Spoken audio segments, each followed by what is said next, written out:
नहीं ये खुल रहा है, मैं इसको स्टॉप कर दूँ। मैं से इनहेरिटेंस कॉन्सेप्ट स्टार्ट कराऊंगा। जावा हमारा 3 बेसिक पिलर्स पे टिका है। ठीक, जावा हमारी किस तरह की लैंग्वेज है? Object oriented programming structure, OOPS, OOPS, है ना, ऑब्जेक्ट ओरिएंटेड प्रोग्रामिंग स्ट्रक्चर। हमारी Java object oriented programming language है। आपसे इंटरव्यूअर अगर पूछता है is Java pure object oriented programming language, तो आप क्या कहेंगे? No, Java is not a pure object oriented programming language. No, pure object oriented नहीं है। Why it's so? ऐसा इसलिए क्योंकि अगर वो ऑब्जेक्ट ओरिएंटेड होती तो हम अपना सारा ध्यान केंद्रित करते केवल और केवल ऑब्जेक्ट पर यहाँ पर हम ध्यान कर रहे हैं केस सेंसिटिविटी पर भी, कि भाई कैपिटल लेटर वाला ना बन जाए, कहीं एरर ना आ जाए, है ना। जैसे ये क्लास जो लिखा गया, गलती से मुझसे ऐसे लिखा जाता, एरर आ गई। फालतू में मैं कैपिटल लेटर या लोअर लेटर में क्यों ध्यान दूं?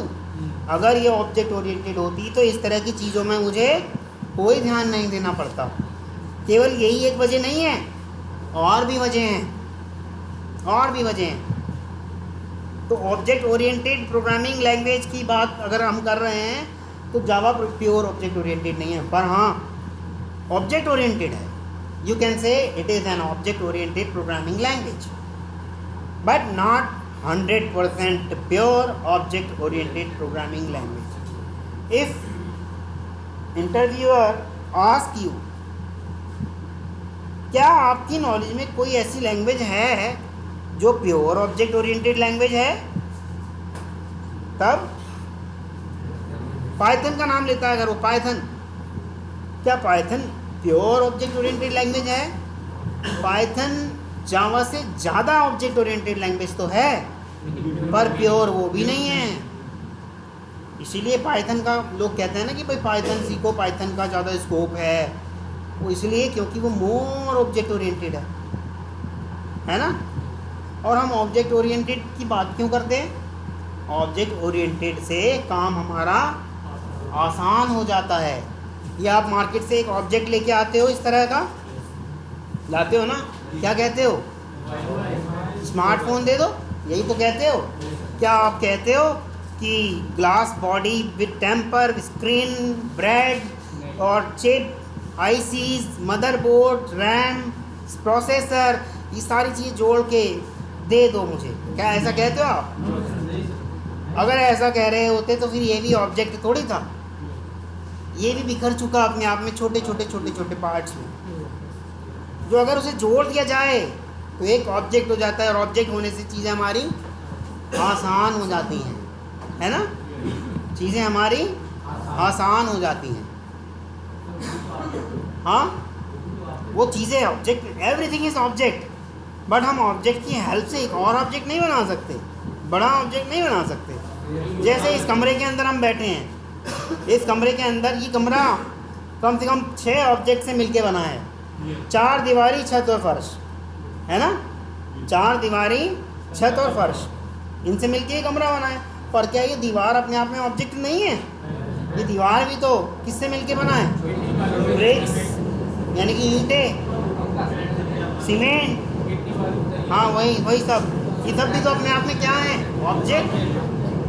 जितना छोटा पार्ट करते जाओगे उतना आप ऑब्जेक्ट के करीब पहुंचते जाओगे, है ना।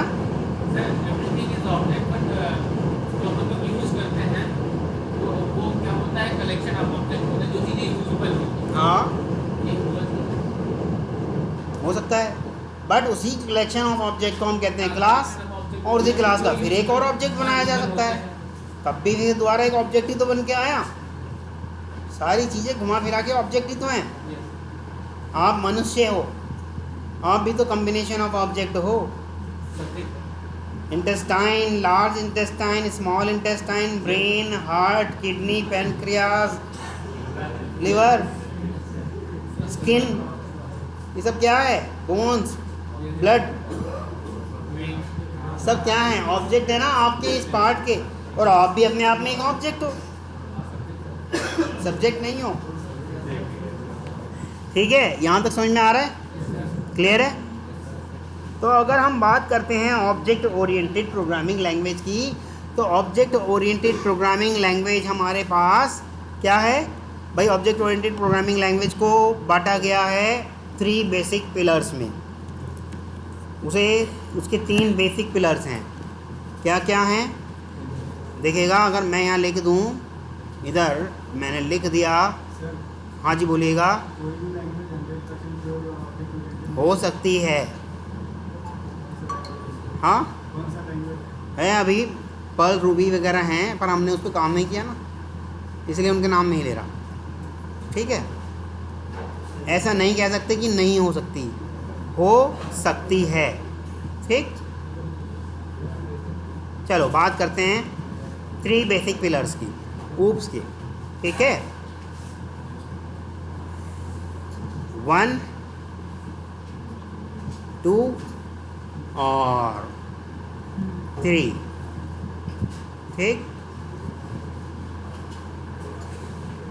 यहाँ लिख देते हैं हम इसको OOPS। ठीक, क्लियर है? ये हो गया आपका, ये छोटा कि ऐसे क्यों आया? ठीक, object oriented programming structure 3 basic pillars हैं इनके, ये 3 बेसिक पिलर्स बना लेते हैं, 1, 2 और 3rd वन। ठीक, क्लियर है? बना देते हैं क्या क्या है हमारे पास।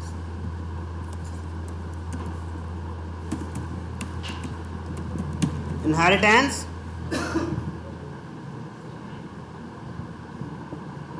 मज़ा सा नहीं आ रहा, चलो ठीक है। इनहेरिटेंस,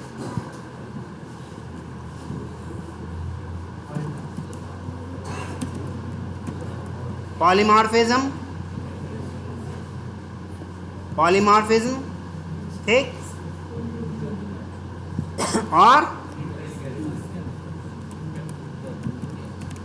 इंकैप्सुलेशन। इनहेरिटेंस, पॉलीमॉर्फिज्म और इंकैप्सुलेशन। ठीक, बात करते हैं अगर हम इनहेरिटेंस की, तो इनहेरिटेंस किस काम में आता है? रीयूजेबिलिटी। इनहेरिटेंस किस काम में आता है? रीयूजेबिलिटी। पॉलीमॉर्फिज्म किस काम आता है? फ्लेक्सिबिलिटी। इनहेरिटेंस की, पॉलीमॉर्फिज्म किस काम आता है? फ्लेक्सिबिलिटी। और इनकैप्सुलेशन किस काम आता है? सिक्योरिटी। इनकैप्सुलेशन किस काम आता है? सिक्योरिटी। इन सब में से अभी जो हम पार्ट करने वाले हैं वो है ये वाला, क्लियर है? इनहेरिटेंस वाला पार्ट हम करने वाले हैं। ऊप्स को 3 बेसिक पिलर्स में बांटा गया है। Inheritance is used for reusability, polymorphism is used for flexibility, and encapsulation is used for security. अब बात करते हैं किसकी हेल्प से हम क्या अचीव कर सकते हैं। इनहेरिटेंस अचीव कर सकते हैं with the help of extends keyword. We can achieve with the help of extends keyword. Extends keyword की हेल्प से, इस एक्सटेंस कीवर्ड की हेल्प से हम इनहेरिटेंस कॉन्सेप्ट को अचीव कर सकते हैं, पा सकते हैं। ठीक है, polymorphism with the help of overriding, overloading, with the help of overriding and overloading we can achieve flexibility, या पिलर का नाम लेते हैं तो polymorphism। ठीक, encapsulation,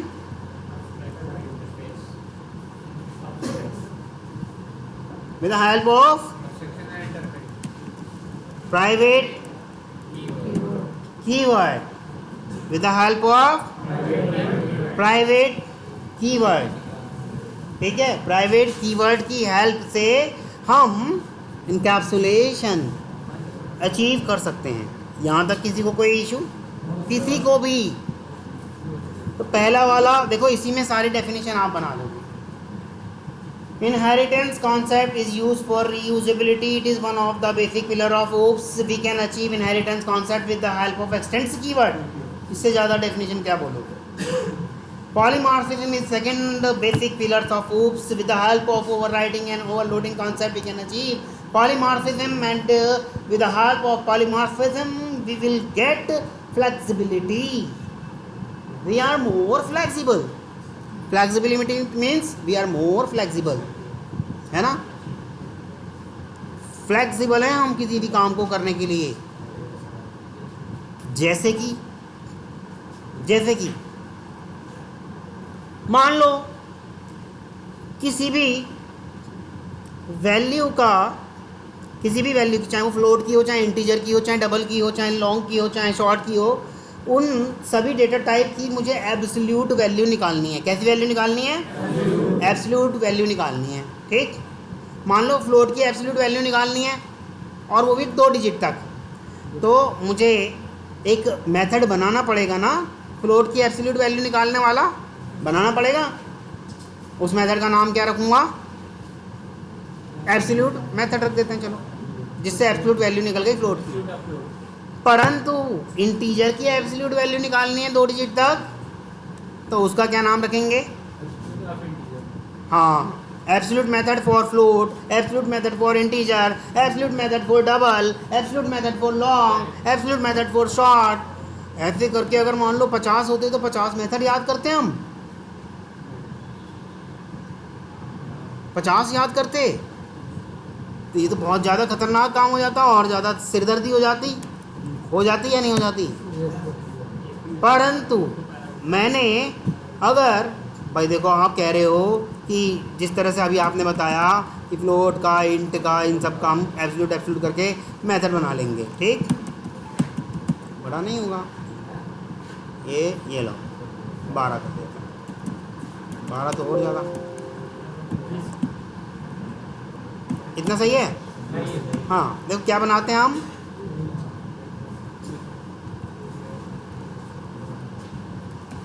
एब्सोल्यूट, ये मेथड छोड़ो, एब्सोल्यूट इंट कर देते हैं और इसमें इंट टाइप की कुछ वैल्यू डालते हैं ना, है ना।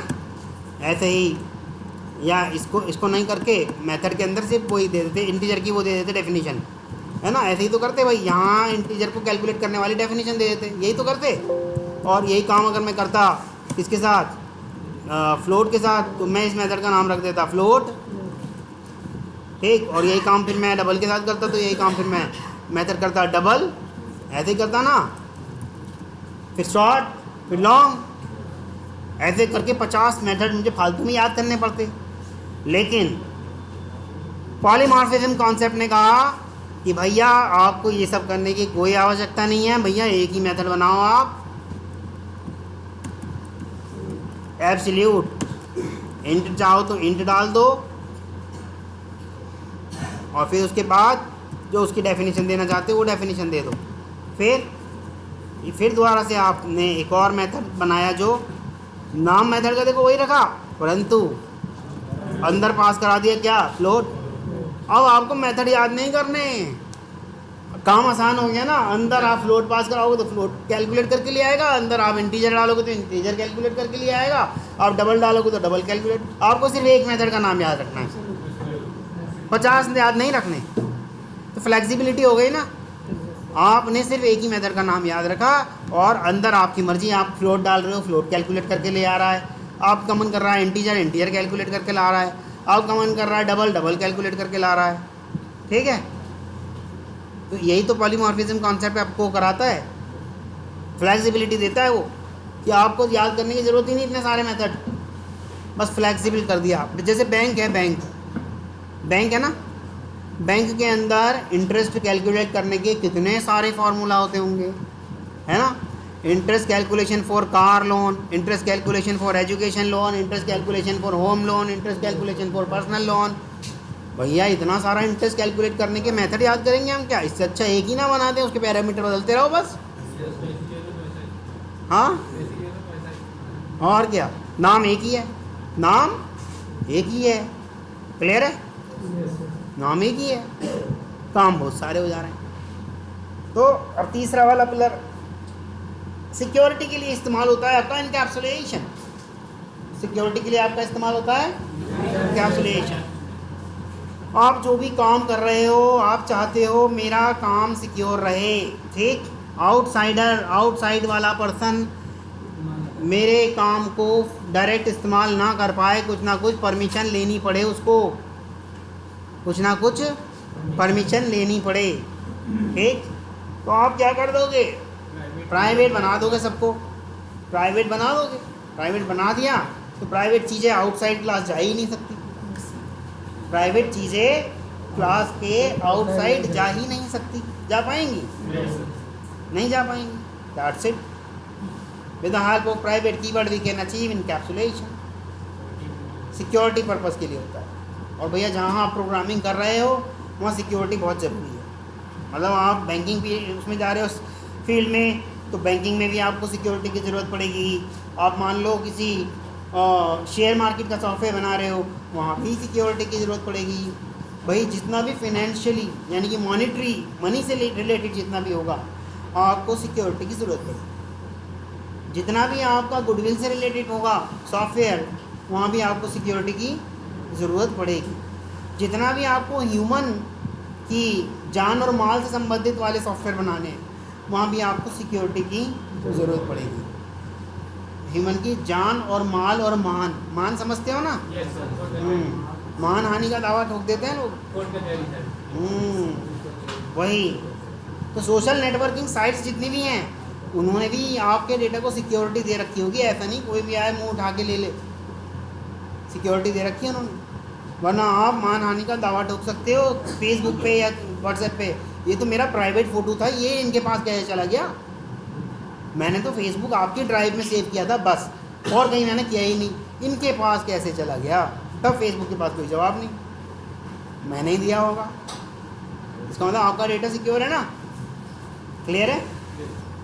समझ में आ रहा है? तो क्यों, कौन से वाले की कब ज़रूरत आन पड़े, ये समझ में आ रहा है? किस किस चीज़ की हेल्प से हम किसको अचीव कर सकते हैं, समझ में आ रहा है? रीयूजेबिलिटी कॉन्सेप्ट, फ्लेक्सिबिलिटी कॉन्सेप्ट और सिक्योरिटी कॉन्सेप्ट, इन तीनों की वजह से ये तीनों पिलर्स आए हैं आपके, इनहेरिटेंस, पॉलीमॉर्फिज्म और इनकैप्सुलेशन। तो समझ में आ रहा है? अब बात करते हैं इनहेरिटेंस। इनहेरिटेंस की अगर हम बात करते हैं, इनहेरिटेंस को इज़ अ रिलेशनशिप भी कहते हैं। और क्या कहते हैं इसका नाम दूसरा? इज़, इसको हम कहते हैं is a relationship. Is a relationship भी कहते हैं इसको, ठीक? जैसे कि, हाँ जी बोलिए। हाँ कोई बोल रहा था, आवाज़ आई मुझे हल्की सी। मन में मत दबा के रखो, पूछ डालो, नहीं पूछोगे तो आगे बढ़ेंगे। जैसे कि ये एक क्लास है, ये एक और क्लास है, दो क्लास हो गई। इस क्लास का नाम रख देते हैं चाइल्ड पेरेंट, या क्लास एक, या उसका नाम रख देते हैं क्लास बी। इसका नाम रख देते हैं, ये लो क्लास ए, ठीक? और इसका नाम रख देते हैं क्लास बी, ठीक? और हम कह रहे हैं दोनों में चाइल्ड और पेरेंट वाली रिलेशनशिप बना दी with the help of extends keyword. Class A class B, class B ने क्या करा? एक्सटेंड्स कर लिया किसको? क्लास ए को। तो कौन सी वाली चाइल्ड लग रही है देखने में? क्लास बी वाली चाइल्ड लग रही है आपको? तो इसको अगर हम साधारणतः भाषा में बोलें तो क्या कहेंगे? क्या कहेंगे? मैं लिख के रख देता हूँ। Class B is a child of class A, ठीक। और यहाँ जो आ गया आपका ये इज आ गया इज अ रिलेशनशिप। मैंने कहा था इसको हम क्या कहते हैं, ये देखो लिखा भी है मैंने, it is also known as is a relationship. आ गया ना, is a class B is a child of class A, is a relationship बन के आया with the help of extends keyword, ठीक। यहाँ तक कि देखो कोई इशू किसी भी तरह का, नीचे फैन वैन तो नहीं ऑन है, बंद है ना, ठीक। लाइट अच्छा नीचे वाले इन्वर्टर से नहीं है फैन, तभी तो कह रहा हूँ आप ही को फ़ायदा होगा अगर बंद कर आओगे तो। ऑन है, बंद कर आओ, तो मैं पॉज कर ले रहा हूँ। इज अ रिलेशनशिप, तो इज अ रिलेशनशिप अपने आप में खुद कह रहा है child B is sorry class B is a child of class A. तो with the help of extends keyword we can achieve is a relationship, we can achieve is a relationship, ठीक है। अब कुछ पॉइंट लिख लेते हैं, कुछ point लिखते हैं, इसके अंदर हम बात करेंगे इज अ रिलेशनशिप के लिए। ये बड़ा कर दे रहा हूँ थोड़ा।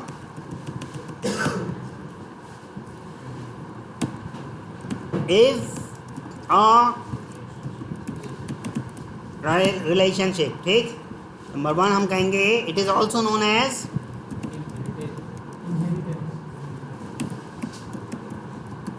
इनहेरिटेंस। नंबर 2 हम क्या कहेंगे विद द हेल्प ऑफ या by using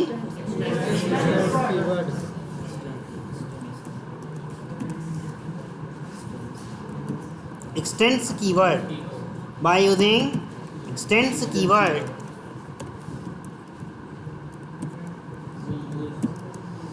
we can implement क्या inheritance या is a relationship. Number 3 it is used for reusability. It is achieved for it is used for reusability. तो ये समझ में आ गया, हाँ वो तो ठीक है। 3 पॉइंट बताए मैंने, क्या क्या, इसको इनहेरिटेंस, इसको हम क्या कहते हैं इनहेरिटेंस भी कहते हैं। With the help of extends keyword हम इसको अचीव कर सकते हैं, और इसको हम क्या कहते हैं रीयूजेबिलिटी कॉन्सेप्ट भी कहते हैं, ठीक। तो हमारे पास कितने तरीके के इनहेरिटेंस होते हैं देखिएगा। हमारे पास सिंगल इनहेरिटेंस,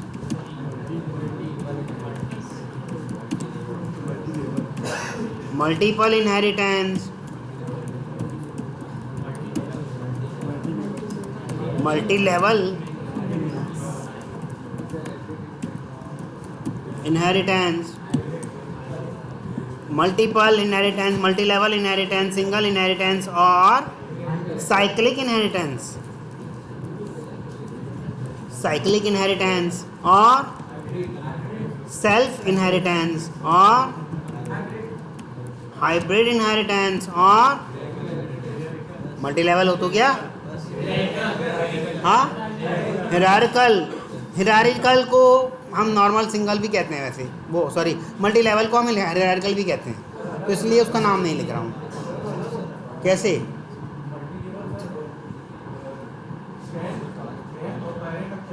हाँ ठीक। तो लेकिन अगर मैं सिंगल इनहेरिटेंस की बात करता हूँ तो हिरारिकल भी मेरा कॉन्सेप्ट वहाँ कवर हो गया ना, इसलिए मैं उसको नहीं कवर कराता हूँ, क्योंकि सिंगल इनहेरिटेंस में तो वो कवर हो गया मेरा, हो गया ना, इसलिए उस चीज़ को मैं नहीं कराता। बात वही है, हिरारिकल कह के करा लो या सिंगल इनहेरिटेंस कह के करा लो, काम तो एक है कि कॉन्सेप्ट पूरा करना है। कॉन्सेप्ट पूरा हो गया, ठीक है, ठीक है, पर अभी एक एक करके कर रहे हैं, ठीक। तो इसकी ये टाइप हो गए इनहेरिटेंस की, यहाँ तक समझ में आ रहा है। एक बार थोड़ा सा कोड में और करके देख लेते हैं इसको। कहाँ गया इक्लिप्स? ये मेरा इक्लिप्स आ गया और इसमें कहाँ पर बना रखा है यार? इतना सारा मत बनवाया करो।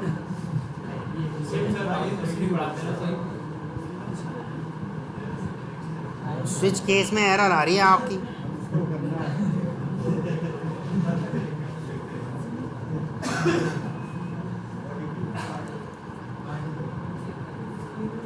बताओ, आपकी एरर भी मैं कवर करूंगा क्या?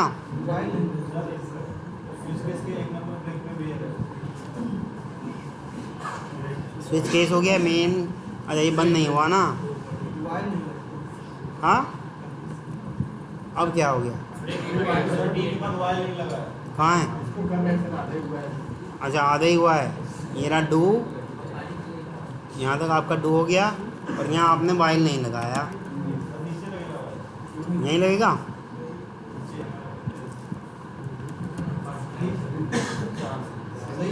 सही तो है? अब भी नहीं हुआ। वाइल यहाँ ख़त्म हो गया, इधर स्विच केस ख़त्म हो गया, इधर मेन मेथड ख़त्म हो गया, इधर क्लास ख़त्म हो गई। अब बचा क्या? अरे यहाँ भी कर रखा है कुछ। स्विच केस तो यहीं ख़त्म कर दिया। ये क्या कर रखा है? पता नहीं भाई क्या कर रखा है। किसने बनाया है?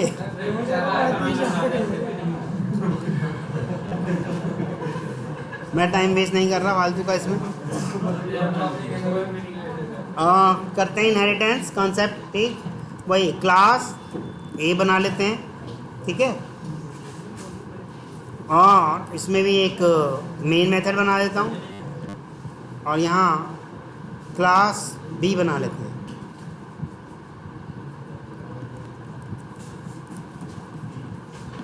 यहाँ भी बना लिया।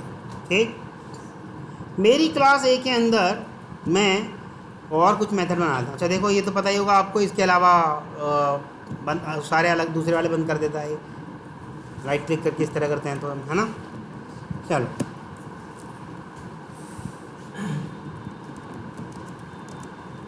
Static int num is equal to 125।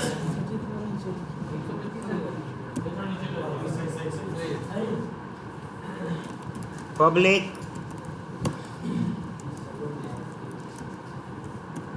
void method 1। कुछ भी आप लिखवाना चाहो इसमें लिखवा लो। ठीक,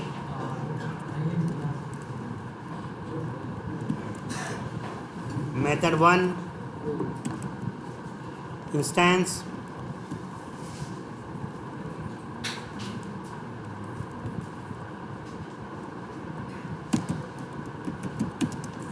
एक, बस 2 बहुत है, या और 2-3 लेना चाहो तो ले लो।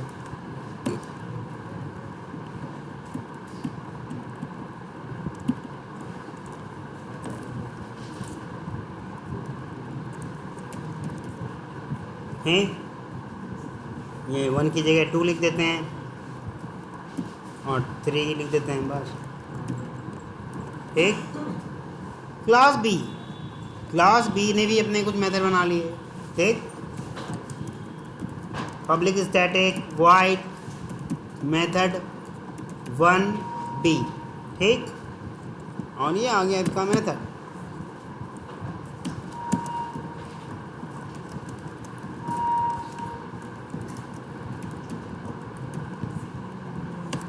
ये समझ में आ गया।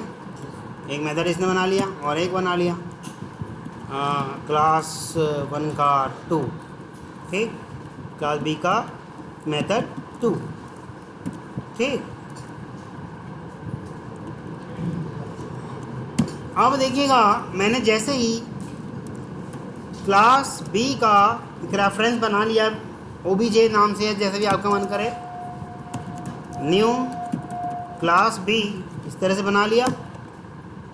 ठीक, ओबीजे डॉट करता हूँ तो मेरे पास ये देखो, ये तो पेरेंट क्लास के आ गए, यानी कि ऑब्जेक्ट क्लास के आ गए अपने आप ही।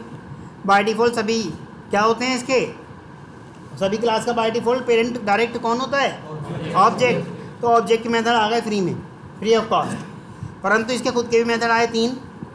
देखो क्या क्या है, मेन मेथड है और 1 है और 2 है, 3 मेथड है, तीनों मेथड इसके आ गए। परंतु अगर इसने यहाँ पर वही जो अभी हमने यहाँ भी डायग्राम में बताया है, with the help of extends keyword, ये एक्सटेंड्स कीवर्ड इस्तेमाल कर लिया, एक्सटेंड्स कीवर्ड इस्तेमाल किया और यहाँ लिख दिया क्लास ए, ठीक कर दिया। और यहाँ इसने फिर दोबारा ऐसे करके देखा और देखिएगा क्लास ए के भी मेथड आ गए, दिख रहा है? Class A class A class ए, यहाँ से दिख रहा है आपको क्लास ए के भी हैं बी के भी हैं, एक क्लास ए का एक और है, देखो ये रहा क्लास ए के ये रहे। यानी कि पेरेंट के मेथड्स बाय डिफ़ॉल्ट किसको मिल गए? बी को, उसके चाइल्ड को, ठीक। Whatever the parent has by default available to its child class is known as inheritance concept, ठीक, क्लियर है? यहाँ तक किसी को कोई इशू? पेरेंट क्लास के पास जो भी है बाय डिफॉल्ट चाइल्ड क्लास को ऑटोमेटिकली मिल जाता है। इस कॉन्सेप्ट को हम क्या कहते हैं? Inheritance. Whatever the parent has by default available to the child class, but whatever the child class has by default is not available to parent class। देखें, ये इसको तो मिल गए, ये इसको ए वाले भी मिल गए और बी वाले इसके थे ही थे, ठीक। अब इसको मैं कर रहा हूँ comment, class A obj A is equal to new class A, ठीक, ओबीजे ए डॉट, देखो ए वाले तो उसको मिले ही अपने वाले, पर बी वाला एक भी नहीं मिलेगा, मिला? चाइल्ड जरूर कह सकता है कि मेरे पिता ने मेरे लिए बड़ी संपत्ति रखी है, चाइल्ड जरूर कह सकता है मेरे पिता की जायदाद ये मुझे मिली है, चाइल्ड जरूर कह सकता है कि मेरे प्रति पिता का बैंक बैलेंस मुझे मिल पाया, चाइल्ड जरूर कह सकता है। परंतु कोई पेरेंट ऐसा नहीं कह सकता कि आज मेरे घर में एक बेबी हुआ है और ये बड़ा होके 20 एकड़ ज़मीन बनाएगा, उस ज़मीन का मैं मालिक हूँ, कह सकता है? ये बड़ा होके करोड़ों कमाएगा, उस करोड़ों का मैं मालिक हूँ, कह सकता है? यस, कौन कह रहा है?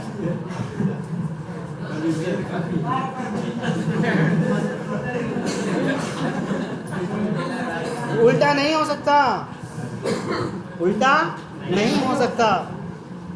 पेरेंट की प्रॉपर्टी बाय डिफॉल्ट चाइल्ड को ज़रूर मिल जाती है, परंतु चाइल्ड की प्रॉपर्टी बाय डिफॉल्ट पेरेंट नहीं कह सकता ये मेरी है, कह सकता है?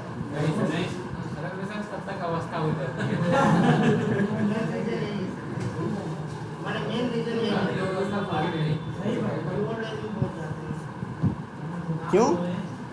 ओल्ड एज में क्या फीलिंग्स नहीं होती? घूमने फिरने का मन नहीं करता? शौकीन मूवी देखिए, शौकीन,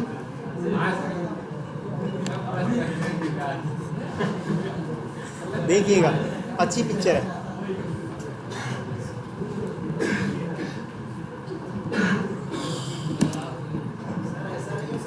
हाँ हाँ, मुझे मालूम था सवालात आएंगे, हाँ बताइएगा।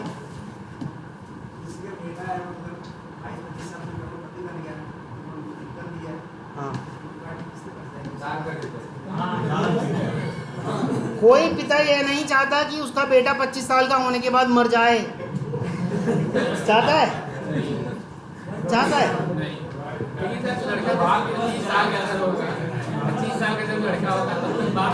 ऐसी वाली चीज़ों को हम इनहेरिटेंस नहीं, ऐसी वाली चीज़ों को हम अनहोनी कहते हैं। लड़का 25 साल का तो 50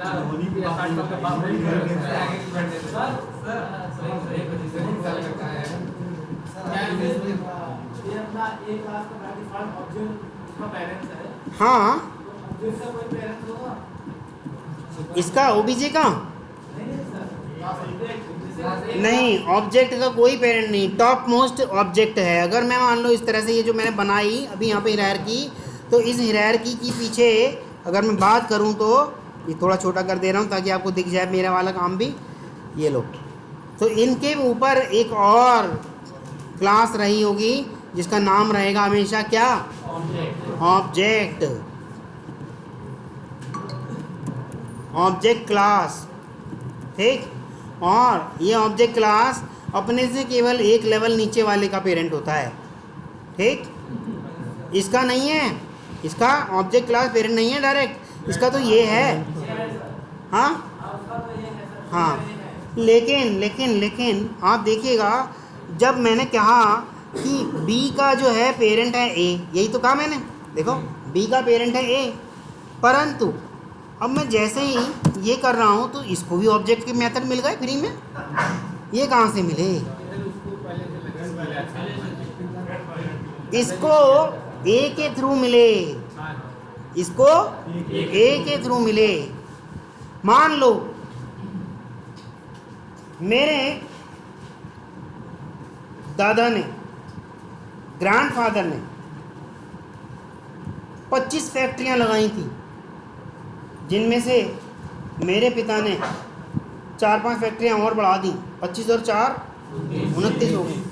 अब मेरे पिता मुझसे कहते हैं बेटा तुझे ही संभालना है, तो मैं 4 फैक्ट्री का मालिक हूँ या फिर ग्रैंड पेरेंट वाली भी मिल गई ना।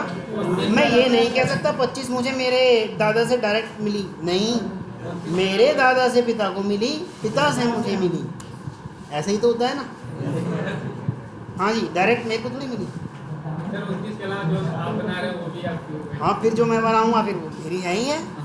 वो देखो बी के भी तो मेथड आए हैं, ये रहे सबसे नीचे, देखो ये रहे, जो ये खुद बना रहा है वो तो है ही है।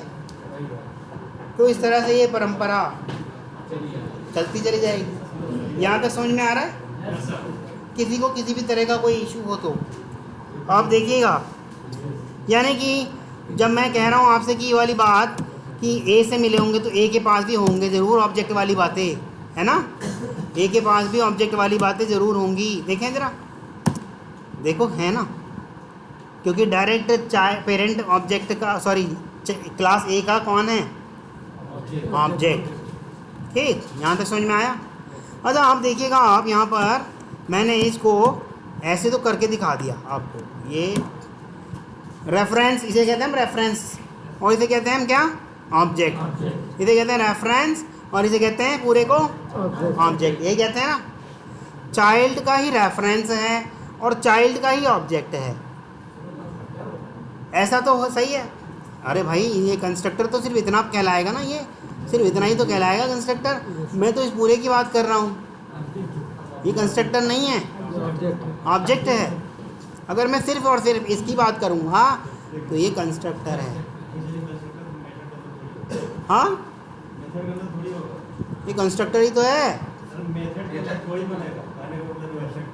माय डियर, एक मिनट, अभी आप ही की बात पे आते हैं। ये लो, ये क्या है? ये मेथड के अंदर ही बन गया आपके कथनानुसार। आपने क्यों कहा? मैं भी तो वही कह रहा हूँ, कंस्ट्रक्टर कॉल हुआ है, ठीक। लेकिन अगर मैं इस पूरे की बात करता हूँ तो ये क्या है? क्या चीज़ कॉल होने जाएगी? मेथड कॉल होने जाएगी। ऐसे ही ये क्या कॉल होने जाएगा? कंस्ट्रक्टर कॉल होने जाएगा, ठीक है। तो अगर कोई व्यक्ति पूछ रहा है तो उसने भी कुछ ना कुछ सोच विचार के ही पूछा होगा। New keyword is a keyword by which we can create an object. With the help of new keyword we can create. हम ऑब्जेक्ट और भी तरीके से बना सकते हैं, बट मेजॉरिटी यही है, ज़्यादातर लोग न्यू कीवर्ड की हेल्प से बनाते हैं। आसान भैया, ठीक है। न्यू इंस्टेंस ऑफ कितने सारे हैं, ऐसे तो बहुत सारे हैं, पर हम न्यू से बनाएंगे, ठीक।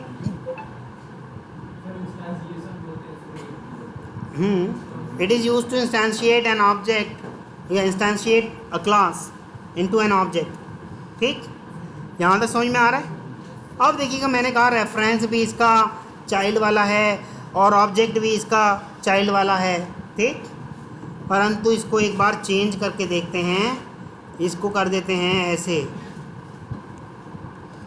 इसका रेफरेंस जो है पेरेंट वाला कर देते हैं, रेफरेंस कर देते हैं पेरेंट वाला, और ऑब्जेक्ट कर देते हैं चाइल्ड वाला। नहीं, ये तो रेफरेंस है, यानी किसी टाइप, किस टाइप का ऑब्जेक्ट इधर ही होगा हमेशा। ये जो इक्वल टू होता है, इक्वल टू की दो साइड होती हैं, लेफ्ट साइड और राइट साइड। हमेशा राइट साइड पे रहेगा ऑब्जेक्ट और लेफ्ट साइड पे रहेगा रेफरेंस। तो यानी कि ये हो गई आपकी टाइप। इस obj1 नाम के वेरिएबल की टाइप क्या है? क्लास ए। ये बिल्कुल ऐसा मान के चलो जैसे ये इंट आई, तो इस आई की टाइप क्या है? इंट। ऐसे ही इस obj1 की टाइप क्या है? क्लास ए। अभी तक इसके अंदर वैल्यू नहीं आई आई के अंदर, जैसे ही मैं डाल दूंगा इसके अंदर वैल्यू, तब कहेंगे कि ये इनिशियलाइज हो गया। ऐसे इसको भी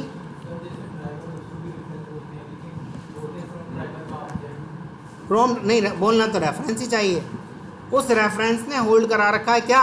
ऑब्जेक्ट। इसीलिए अतिशयोक्ति में हम उसे ऑब्जेक्ट कह देते हैं। ऑब्जेक्ट है नहीं वो, क्योंकि उसने ऑब्जेक्ट को होल्ड करा रखा है ड्राइवर ने, क्रोम ड्राइवर के, इसलिए अतिशयोक्ति में हम उसको क्या कह देते हैं? जैसे कि कई बार हम कहते हैं ना भाई, किसी का सरनेम है, मेरे पिता और दादा और परदादा अपने नाम के आगे साहू लगाते आ रहे हैं, कोई साहू जी रहे होंगे, तो मेरे को भी अतिशयोक्ति में कभी कभी कोई कह देता है साहू जी, पर मैं वो साहू जी तो नहीं हूँ ना, मैं हूँ रेफरेंस, मैं वो ऑब्जेक्ट नहीं हूँ जिसके नाम से मुझे संबोधित किया जाता है ना। जैसे भाई मेरे पिता के नाम से भी कई बार बोला जाए किसी को, है ना। मेरे को अगर कोई संबोधित करे, मेरे पिता का दोस्त, तो ऐसा कहेगा, मान लो मेरे पिता का नाम XYZ है, तो छोटे XYZ जी ऐसे कहेंगे ना, वो अतिशयोक्ति हो जाती है, परंतु गलत नहीं है। भाव समझ में आ रहा है ना? ठीक है, यस। अब बात कर रहे थे यही भाई, चाइल्ड का तो रेफरेंस है और पेरेंट का तो रेफरेंस है और चाइल्ड का ऑब्जेक्ट, यानी कि चाइल्ड का रेफरेंस चाइल्ड के ऑब्जेक्ट को होल्ड करा सकता है। इट कैन होल्ड, ठीक, करा सकता है। अब ये वाली बात, पेरेंट का रेफरेंस चाइल्ड के ऑब्जेक्ट को होल्ड करा सकता है, यानी कि पेरेंट का रेफरेंस, पेरेंट कह सकता है कि मैंने अपने बच्चे को पाल पोस के बड़ा किया, इसे मैंने अपनी गोद में होल्ड कराया, है ना, ये कह सकता है। परंतु ऐसा क्या हो सकता है कि कोई चाइल्ड कह दे कि मैंने अपने पेरेंट को पाल पोस के बड़ा किया है, तो इट कैन नॉट बी। देखो आ रही है ना एरर, कैन नॉट हो,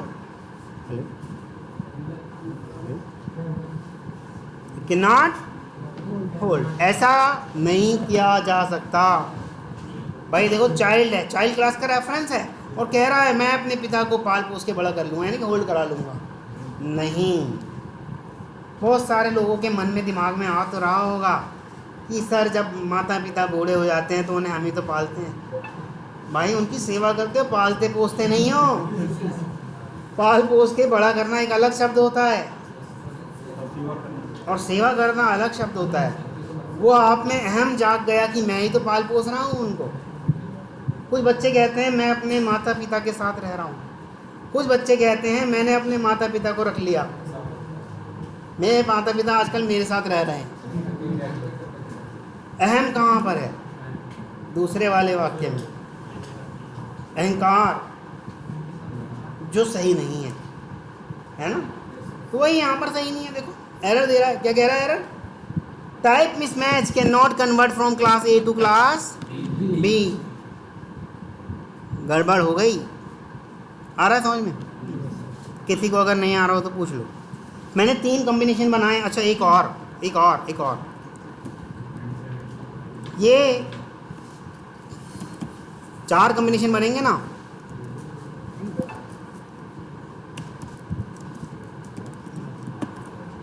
क्लास ए के ऑब्जेक्ट को तो होल्ड करा सकता है और क्लास ए अपने चाइल्ड के ऑब्जेक्ट को भी होल्ड करा सकता है, परंतु क्लास बी पेरेंट के ऑब्जेक्ट को होल्ड नहीं करा सकता। तो ये वाला कॉम्बिनेशन गलत है, इसलिए ये वाले को तो कमेंट कर देते हैं। ठीक, क्लियर है? अब देखिएगा, जब मैं क्लास बी और क्लास बी का ही ऑब्जेक्ट था, क्लास बी का ही रेफरेंस था, तब तो मेरे पास सारे क्या आ रहे थे, देखिएगा, सारे बी वाले मेथड भी आ रहे थे, सारे ए वाले मेथड भी आ रहे थे। दिख रहे हैं? दिख रहे होंगे आपको। ठीक, अब यहाँ से इसको मैं डिलीट कर दे रहा हूँ। यहाँ देखिएगा, क्लास ए और क्लास बी का कहीं दिखा आपको? दिख रहा है? देखिएगा दोबारा ध्यान से, दिख रहा है? नहीं दिख रहा ना, क्योंकि रेफरेंस टाइप है पेरेंट, तो चाइल्ड के कैसे ले सकता है मेथड्स। क्लियर है? किसी को कोई इशू समझ में आ रहा है? अच्छा, नहीं समझ में आया? अच्छा भाई, ऐसे मत करो। आओ आगे बढ़ते हैं, ये वाले क्या देखते हैं, पेरेंट क्लास वाला। भाई रेफरेंस भी पेरेंट है, ऑब्जेक्ट भी पेरेंट है, तो यहाँ तो सवाल ही नहीं होता। वहाँ को तो एक बार को चलो सवाल उठता था कि दोनों अलग अलग हैं, कहीं आ ना जाए। हाँ ओके ओके ओके, ऑब्जेक्ट 3 हो गया। यहाँ देखिएगा, सिर्फ एक क्लास ए के ही रहेंगे, क्लास बी का नहीं रहेगा। यहाँ तक किसी को कोई इशू? ठीक है,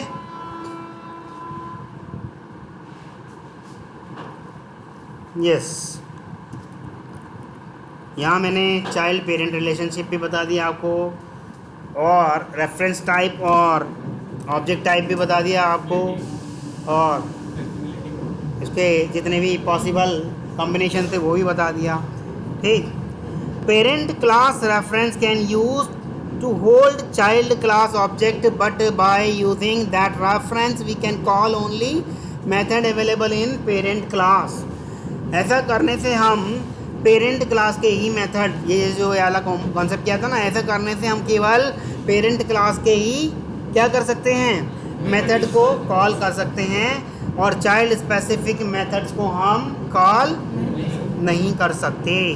ठीक, जब हमारा रेफरेंस पेरेंट टाइप का है और ऑब्जेक्ट चाइल्ड टाइप का है, we can call parent specific method, but we can not call child specific method. But if child reference and parent type object, if child reference and parent type object, इस case में कौन से method दिखेंगे? ऐसा possible ही नहीं है। ये तो रहा, कमेंट नहीं लगाया, कंपाइल टाइम एरर आ जाएगी। Child reference parent object not possible, but parent reference child object possible. ऐसा पॉसिबल तो है, पर we can call only parent specific methods. केवल पेरेंट स्पेसिफिक मेथड्स को हम यूज़ कर सकते हैं। ठीक, यहाँ तक किसी को कोई इशू? किसी को भी? अब इसका फ़ायदा क्या है? इतनी सारी चीज़ें कर रहे हैं, इसका फ़ायदा क्या है ये भी तो समझ लें। देखिएगा, आपको एक मैं सीधी सी बात समझा देता हूँ। अभी मैंने बैंक का भी एग्जांपल दिया था। बैंक में लोन डिपार्टमेंट है, ठीक, बैंक में लोन डिपार्टमेंट है। लोन में जब हम किसी को लोन देते हैं तो उसकी इंटरेस्ट कैलकुलेट करने के कुछ मेथड होते होंगे। ठीक, मान लो मेरे पास कार लोन डिपार्टमेंट है। कार लोन डिपार्टमेंट के पास इंटरेस्ट कैलकुलेट करने के 50 मेथड हैं। इंटरेस्ट कैलकुलेट करने के हमारे पास 50 मेथड हैं। ठीक, क्लियर है? डायग्राम से समझाते हैं। मेरे पास ये रहा,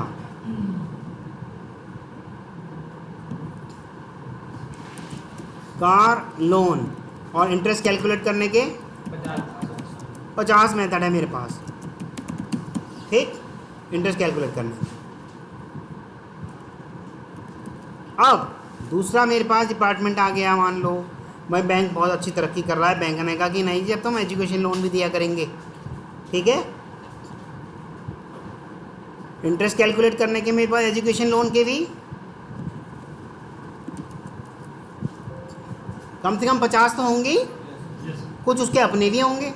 मान लो कार लोन के 50 मतलब इंटरेस्ट कैलकुलेट करने के थे, और कार लोन स्पेसिफिक वाले 10 थे, ऐसा मान लो।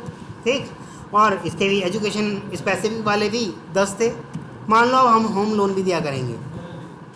हाँ जी, कुछ कह रहे हो क्या? कोई कह रहा, रहने दीजिए। मान लो अब हम होम लोन भी दिया करेंगे। ठीक, तो होम लोन के लिए भी हमारे पास क्या होगा, लगभग 50 होम लोन के इंटरेस्ट कैलकुलेट करने के होंगे मेथड, और 10 होम लोन स्पेसिफिक वाले होंगे, ऐसा मान लो। ठीक, पर्सनल लोन भी दिया करेंगे हम। अब भाई बैंक है तो काम करता ही रहेगा ना, हम पर्सनल लोन भी दिया करेंगे। पर्सनल लोन में भी हमारे पास कम से कम 50 मेथड इंटरेस्ट कैलकुलेट करने के होंगे, और 10 पर्सनल लोन के स्पेसिफिक मेथड होंगे, 10। ठीक है, यहाँ तक किसी को कोई इशू? कुल मिला के कितने मेथड हो गए? 240 है ना। चलो, ये डायग्राम डिलीट कर रहा हूँ मैं, या एक और नया खोल लेते हैं, पेंट ब्रश खुल जाएगा? नहीं खुलेगा। ठीक, परंतु हमारे यहाँ कोई एक्सपर्ट भी ऑटोमेशन से गया, कूप्स के कॉन्सेप्ट सीख के, तो उसने कहा साहब आपने कर क्या रखा है, इतने सारे मेथड बना दिए। मैं एक नया कॉन्सेप्ट लाया हूँ आपके सामने, इनहेरिटेंस कॉन्सेप्ट। ठीक, आपने बनाए इंटरेस्ट कैलकुलेट नाम से एक क्लास बना दी, इसके अंदर 50 मेथड बना दिए। ठीक, कितने बना दिए जी? 50 मेथड इसने इंटरेस्ट कैलकुलेट नाम से क्लास बनाई, और वहाँ इसने इसके 50 मेथड बना दिए। ठीक, ये लीजिए बन गए। परंतु हम कह रहे हैं, बैंक वाले कह रहे हैं जी हम तो होम लोन भी लगाएंगे। ठीक, हम तो भैया पर्सनल लोन भी लगाएंगे, हम भैया एजुकेशन लोन भी करेंगे, हम भैया कार लोन भी चलाएंगे, बहुत सारे हैं, अभी 4 ही लगा रहा हूँ। ठीक, तो उसने कहा कोई बात नहीं, कर दो, क्या फ़र्क पड़ता है। ये हो गया आपका पर्सनल लोन, ये हो गया आपका कार लोन, ये हो गया आपका होम लोन, ये हो गया आपका एजुकेशन लोन। इन सब के 10-10 मेथड होंगे 10-10 इनके स्पेसिफिक मेथड होंगे। ये लीजिएगा। अब हमने कहा कि इन सबको एक्सटेंड कीवर्ड की हेल्प से इस क्लास से जोड़ दो, सबको एक्सटेंड कीवर्ड की हेल्प से इस क्लास से जोड़ दो। जोड़ दिया, सबको इंटरेस्ट कैलकुलेट करने वाले मेथड भी मिल गए, डायरेक्टली मिल गए। अब कुल मिला के कितने मेथड हुए? कुल 90। और अभी कितने थे? रीयूजेबिलिटी हो गई ना, ये रीयूजेबिलिटी कॉन्सेप्ट है। क्लियर है? क्यों जरूरत आन पड़ी ये सब करने की? फालतू में इतना सारा हम कर रहे हैं, क्यों कर रहे हैं? कुछ फ़ायदा तो हो रीयूजेबिलिटी कॉन्सेप्ट के लिए।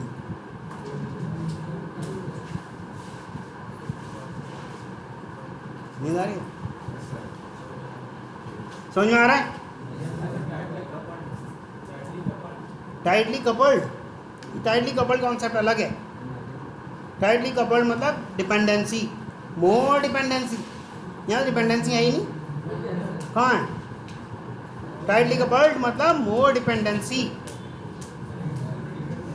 कहाँ? हाँ,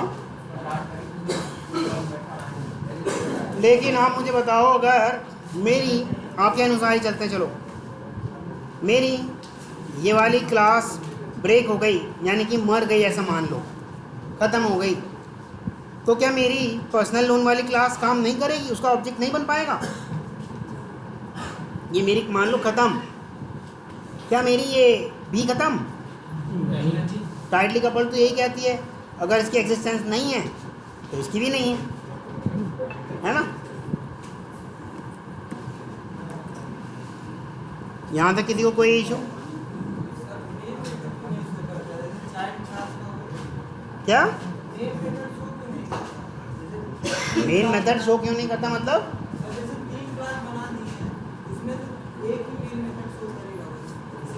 उसमें से एक ही मेन मेथड शो करेगा बस।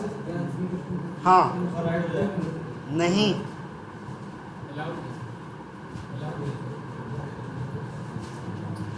बार बार फिर वही चीज़ कह रहा हूँ मैं आपसे, हमेशा यही कहूँगा बार बार, जब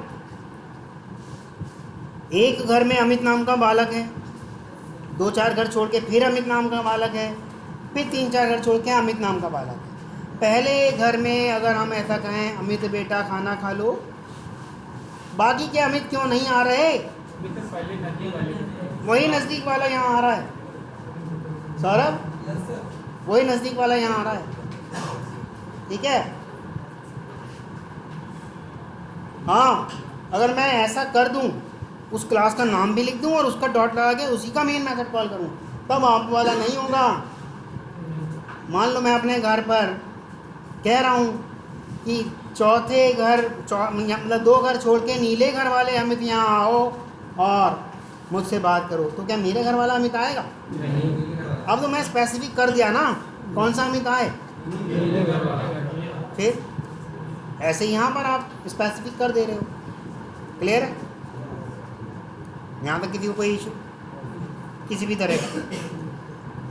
कितनी देर हो गई वैसे क्लास करते करते? ज़्यादा नहीं हुए, 1 घंटा भी नहीं हो पाया। हो जा रहा है तो बड़े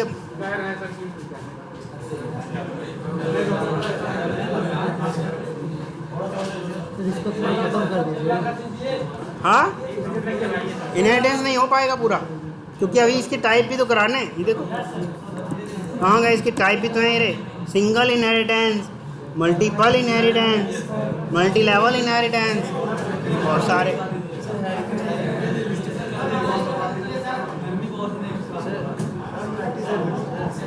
यहीं तक रखते हैं, ठीक? मुझे ये बताओ, इसका रीयूजेबिलिटी का कॉन्सेप्ट समझ में आया? रीयूजेबिलिटी का कॉन्सेप्ट समझ में आया? नहीं आया? चलो, हाँ, अभी मैंने बता दिया क्या? मैंने कहाँ लिखा? कहाँ लिखा? जब मैं लिखा ही नहीं तो आप क्यों परेशान हो रहे हो? मैं जब लिखूंगा तब परेशान होना चाहिए ना। मैं कभी भी ऐसे शब्द इस्तेमाल नहीं करूंगा जिससे आप घबरा जाओ। पहले आराम से प्यार से सिंगल इनहेरिटेंस समझाऊंगा, फिर जब आपसे हामी भरवा लूँगा कि समझ में आ गया, जब आप यस कर दोगे तब धीरे से कह दूंगा इसी को हायरार्किकल कहते हैं, इसके अंदर थोड़ा सा ऐसे और कर दो, इसको हायरार्किकल कहते हैं, फिर आपको आसान लगेगा। बस यही तो मेरी स्ट्रेटजी है। आप इसे हाँ कहलवा दूंगा, फिर आप इसे 2 दिन बाद आगे पूछूंगा कि बताओ